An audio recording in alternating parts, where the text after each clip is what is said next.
Anda Pancasila. Oh, iya. Pancasilais. Orang Sumbar itu pastinya Pancasilais. Iya. Besok kalau ada demo-demo kayak begitu, ikutin yang demo aja. Ada tekanan-tekanan publik, ikutin. Apa iya negara ini mau diatur sama tekanan publik?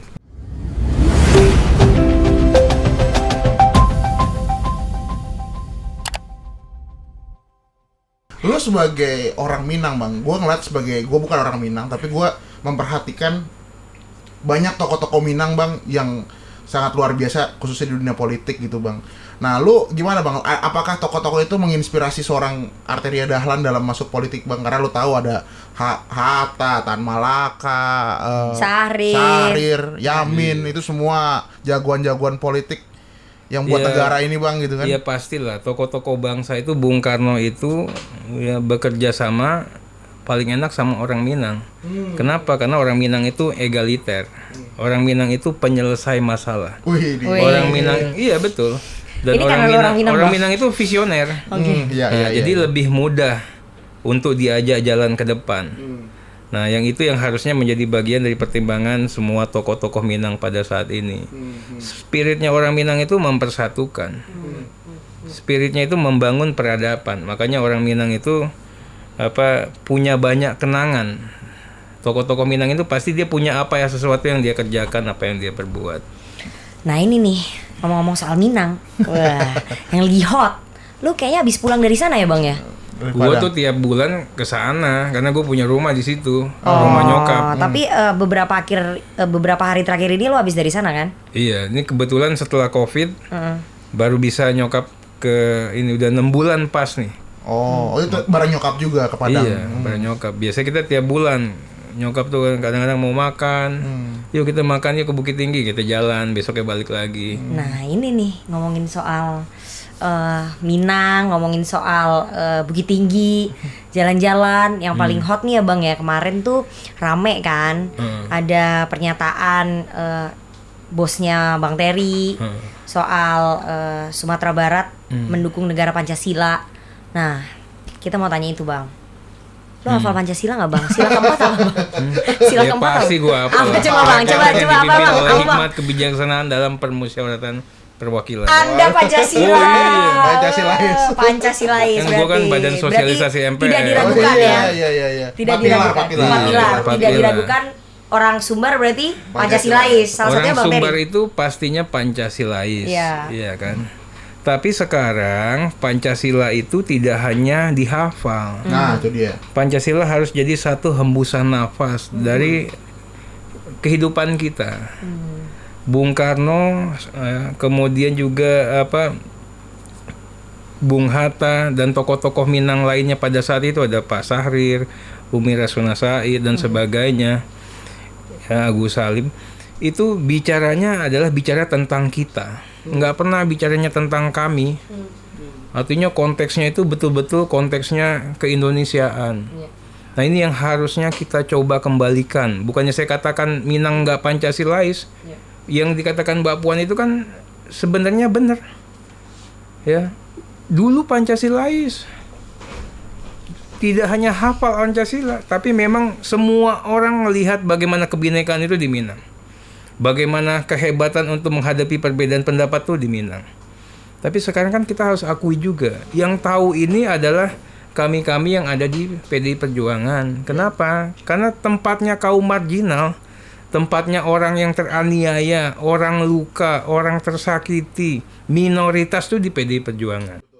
Jadi kalau dikatakan, oh kok begitu Mbak Puan ingin katakan, sekarang ini di Sumatera Barat itu ya, jangan sampai orang mau Natalan susah, salah begitu. Sampai kan kemarin itu kan sampai Pak Kapoldanya datang terkait dengan masalah Natalan.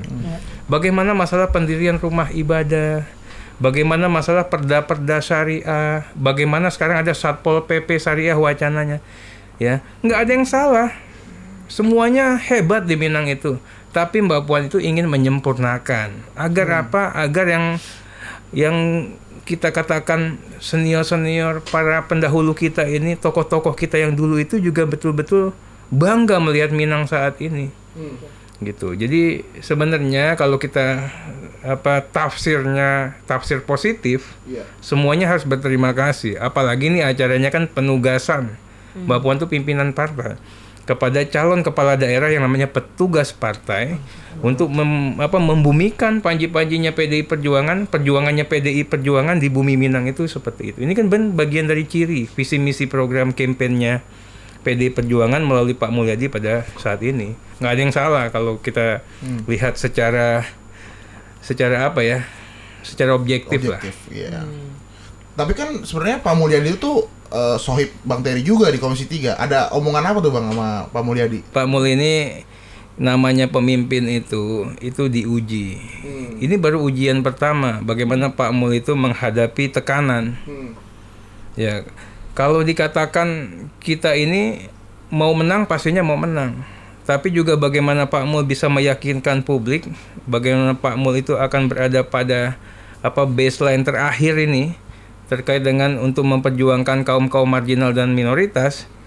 Ya pada saat posisi ini kan orang ngelihat Pak Mul ini nggak sanggup. Besok kalau ada demo-demo kayak begitu, ikutin yang demo aja. Ada tekanan-tekanan publik, ikutin. Apa iya negara ini mau diatur sama tekanan publik?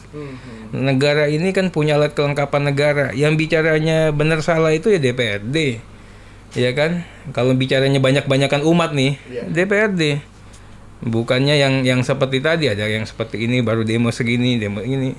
Kita juga ada Bang, tapi ibu-ibu Minang, nyokapnya Bang Terry, terus kemudian ya ibu-ibu yang tergabung dalam Ikatan Keluarga Minang itu sempat telepon Bang Terry nggak sih? Mungkin marah-marah, kemudian ngomel-ngomel. Lu gimana sih Tar? Kalau di WA group itu pasti sumpah serapah. Oh iya. Tapi kita ini kan namanya pimpinan, ketua atau kupingnya harus tebal, nggak boleh tipis telinga. Nanti sebentar kita ajak lagi ngomong, nggak seperti itu, Mbak Puan orang Minang dan sebagainya. Dia balas lagi tuh macam-macam.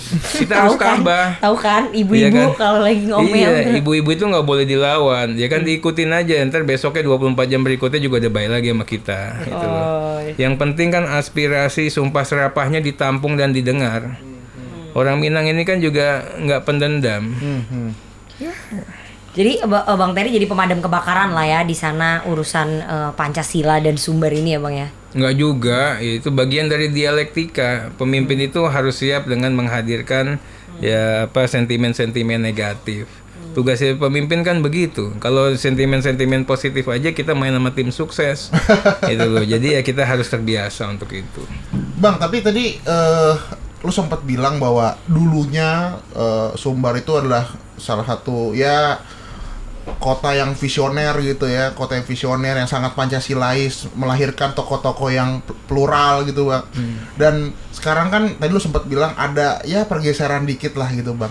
Tapi kalau lu refleksi lu Bang sebagai orang Minang, kira-kira kenapa? Apa yang membuat Sumbar itu sekarang agak bergeser gitu Bang dari pendahulunya gitu? Dari orang-orang kalau sekarang kan kita melihat, kalau gue ngelihatnya ini ada gap informasi. Kalau dulu itu orang Minang itu bolak-balik Padang Jakarta itu sering banget. Kalau sekarang ini udah terpetakan karena otonomi daerah juga atau gimana ya. Ini ada orang Minang rantau, ini ada orang Minang yang di ranah Minang. Nah, ini jadi dua informasi ini kan ada gap nih. Oke. Nah ini yang bisa dimainkan antara Jakarta dan Padang. Kalau dulu enggak, orang Minang yang ini sama nih, bolak-balik aja orangnya dia juga. Ya kan? Yang bisa bolak-balik ini kan orangnya dia juga. Sekarang ini ada yang di sini, ada yang di sana. Nah yang di sini ya kita juga nggak tahu lah seperti apa. Tapi saya yakin ini hanya masalah waktu dan tugas kita nih. Saya bilang sama Mbak Puan juga, ini kita menjadi tantangan. Tugas PDI Perjuangan ya, untuk bisa membumikan ini semua kembali di ranah Minang. Dan saya yakin orang Minang ini cerdas, bisa menilai mana yang ini, mana yang enggak.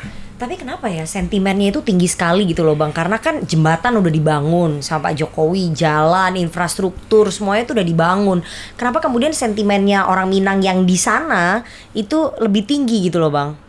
Itu banyak aspek ya. Kalau kita lihat dari kesejarahan, ya kan sempat ada PRRI. PRRI mungkin saja sampai saat ini masih belum bisa menutup luka mereka. Kemudian juga pada saat ini kan kita juga dihadapkan pada kontestasi pilkada ini.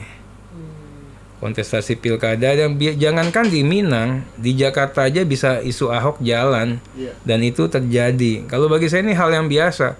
Makanya kejadian Mbak Puan tuh hal yang sangat kecil lah. Orang Ahok aja bisa geletak di Jakarta kok. Gitu loh. Itu dengan isunya yang sebenarnya juga kalau tafsir hukumnya kan juga nggak terbukti harusnya gitu. Nah ini kita nikmatin aja. Politisi yang baik itu kan politisi yang bisa berjalan tersenyum ya di atas api ya. Kalau saya katakan sih, saya udah jalan nih 4 hari di Sumatera Barat. Ya, yang betul-betul sayang Mbak Puan banyak banget. Oh iya bang? Iya, sayang banyak banget. Yang netral banyak banget. Gitu loh. Ini kan hanya, saya juga ngerinya jangan sampai ini permainan elit-elit politik yang mengkooptasi seolah-olah ini adalah suaranya orang Minang gitu loh. Tapi sentimen orang Minang yang ada, orang Minang yang di Jakarta yang merantau dengan sentimen orang Minang yang ada di sana itu memang jauh sekali ya bang, gapnya, bedanya begitu. Lebih orang yang di sini, orang Minang yang ada di Jakarta ini yang sudah merantau, mereka lebih rasional, lebih bisa melihat Jakarta dengan jernih. Pastinya rasional. Oke. Dan pastinya mungkin juga lebih banyak karena sudah juga tersapa dengan almarhum Pak Taufik ya. Sebagai itu kan almarhum orangnya baik banget, dermawan sekali, sangat humanis lah. Nah, kalau yang di luar Jakarta ya ini kan hanya masalah Jakarta pun juga ada beberapa yang masalah kena gusur, kenapa pedagang kaki lima kan orang Minang ya, pastinya juga ada sentimen sedikit. Tapi yang saya katakan itu nggak begitu banyak lah. Orang Minang ini hebat-hebat, jadi mereka itu nggak bisa dimain-mainin begini. Ya, oh Mbak Puan begini, dia pasti mencerna kok. Makanya kemarin saya juga sempat kita research dan kita juga melakukan kajian ya, bukan kajian intelijen tapi kita coba semacam itu. Proven kok yang ngeributin Mbak Puan tuh dikit banget. Hanya segelintir elit aja ya, iya. Ternyata ya. Kalau yang di bawah, yang punya restoran-restoran Padang di Bukit Tinggi gitu, nggak ada yang nggak ngurus ya, mendingan ngurus harga cabai naik gitu kali ya. Apalagi sekarang udah pada naik semua. Perantau itu kan banyak dibantu sama Mbak Puan. Kenapa? Kepala daerah kita itu hampir 60% PDI Perjuangan. Orang Minang itu perantaunya 70% orang rantau, 30% doang di Minang. Oh, oke. Iya, artinya apa? Pastinya dia merasakan bagaimana kebinekaan yang dihadirkan oleh Mbak Puan, bagaimana pemerintahan Pak Jokowi ini bisa satu untuk semua dan semua untuk satu. Jadi nggak banyak lah itu yang. Tapi Mulyadi ini kenapa akhirnya menurut Bang Terry ya, kenapa akhirnya memutuskan ya mengembalikan dalam tanda kutip mengembalikan surat rekom itu bang, karena pasti yang bersangkutan ini mempertimbangkan suara dia bang secara elektoral, pasti dia akan mempertimbangkan itu. Berarti memang Mulyadi ini mempertimbangkan dengan ini bisa mempengaruhi elektoral dia bang, begitu nggak sih bang? Iya, kalau saya katakan disayangkan Pak Mul itu datang ke PDI Perjuangan itu meminta rekom. Oh jadi beliau yang datang bang? Datang ke saya juga, minta tolong dong kesini. Ya kan? Sudah dapat rekomnya dikembalikan. Alasannya pernyataan Mbak Puan begitu. Tapi kan kalau saya kan orangnya selalu tidak pernah percaya sama tesis. Saya buat antitesis. Antitesisnya apa? Saya tanya ke intelijen. Ya kan, saya tanya dong ke teman-teman di kepolisian. Saya tanya dong ke lapangan. Saya turun ke bawah. Saya katakan, tadi saya ketemu Pak Mul, itu di lapangan nggak ada urusan yang begini. Iya kan? Dia bilang, itu kalau kita majukan juga kalah kita. Wah. Kalau pimpinan itu kan harus sekokoh batu karang kalau istilahnya Mas Hasto ya. Jadi jangan sampai keyakinan itu melebihi segalanya. Itulah yang akan dinilai oleh rakyat. Tapi kalau seperti ini kan, kalau mau mainnya terlihat cantik, cari aman, padahal yang diuji itu adalah perjuangan ideologis. Bagaimana Pak Mul mampu nggak untuk memperjuangkan kaum minoritas? Di sini aja kan udah nggak kelihatan. Kalau Atria Dahlan membela bagaimana orang harus beribadat umat Nasrani, masalah pendirian gereja itu luar biasa, iya kan? Beda karena kami kan orang Muslim memperjuangkan orang Kristen. Bagaimana juga dengan tanah-tanahnya orang Jawa yang harus mendapatkan kepastian hukum. Itu luar biasa. Kenapa orang Minang kok belain orang Jawa gitu loh. Nah yang ini yang harus dibumikan, Mbak Puan tuh pengennya begitu.